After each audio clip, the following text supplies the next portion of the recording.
Hello മുത്തുമണികളെ, അസ്സാം വലൈക്കും. വരും നമുക്കൊരു വത്തക്ക ജ്യൂസ് തയ്യാറാക്കാം. വത്തക്ക ജ്യൂസ് തയ്യാറാക്കാൻ വേണ്ടി നന്നായി കുരുകളൊക്കെ കളഞ്ഞ് തണ്ണിമത്തനായ വത്തക്ക എടുത്ത് മിക്സിയുടെ ജാറിൽ ഞാൻ ഇട്ട് കൊടുത്തിട്ടുണ്ട്. ഇനി അതിന് ശേഷം ഞാൻ വെള്ളമൊന്നും ചേർക്കുന്നില്ല. അത് മാത്രം നല്ല ഹെൽത്തി ആയ അടിപൊളി നല്ലൊരു വത്തക്ക ജ്യൂസാണ് ഈ തയ്യാറാക്കുന്നത്. അതിന് വേണ്ടിയിട്ട് ഞാൻ ജാറിലേക്ക് തണ്ണിമത്തനെടുത്തു. ഇനി ഹോർലിക്സിൻ്റെ പൊടി ഇട്ട് കൊടുക്കട്ടെ. അതിലേക്ക് മുഴുവനായിട്ട് ഒരു 5 രൂപൻ്റെ ഹോർലിക്സ് പൊടി. അതിനുശേഷം പാൽപ്പൊടി 10 രൂപൻ്റെ പാൽപ്പൊടി, അത് മുഴുവനായിട്ട് ഞാൻ പാൽപ്പൊടി ഇട്ട് കൊടുത്തു.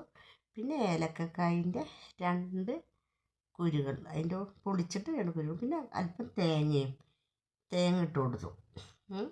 ഇത് നന്നായി അടിച്ചെടുക്കുക. ഓക്കെ, പാകത്തിന് പഞ്ചസാര ഇട്ട് കൊടുക്കുക. പിന്നെ കുറച്ച് ഐസ് ക്യൂബും ഇട്ട് കൊടുക്കുക. എന്നിട്ട് നന്നായി അടിച്ചെടുത്ത അടിപൊളി നല്ല ഹെൽത്തിയായ വത്തക്ക തണ്ണിമത്തൻ ജ്യൂസാണ് മുത്തുമണികളെ. ഇപ്പോൾ വെയിലൊക്കെ അല്ലേ, അതുകൊണ്ട് നല്ല ഹെൽത്തി ആയിട്ട് സൂപ്പറായിട്ടൊരു ജ്യൂസ് കുടിക്കാം. ഓക്കെ, അങ്ങനെ ഇഷ്ടപ്പെട്ടാൽ ലൈക്ക് ചെയ്യൂ, ഷെയർ ചെയ്യൂ, സബ്സ്ക്രൈബ് ചെയ്യൂ, തൊട്ടടുത്തുള്ള ബെല്ലൈക്കൺ അമർത്തും. മുത്തുമണികളെ, എല്ലാവരും ഈ ജ്യൂസ് തയ്യാറാക്കി നോക്കും കേട്ടോ. ഓക്കെ, അസ്സലാമു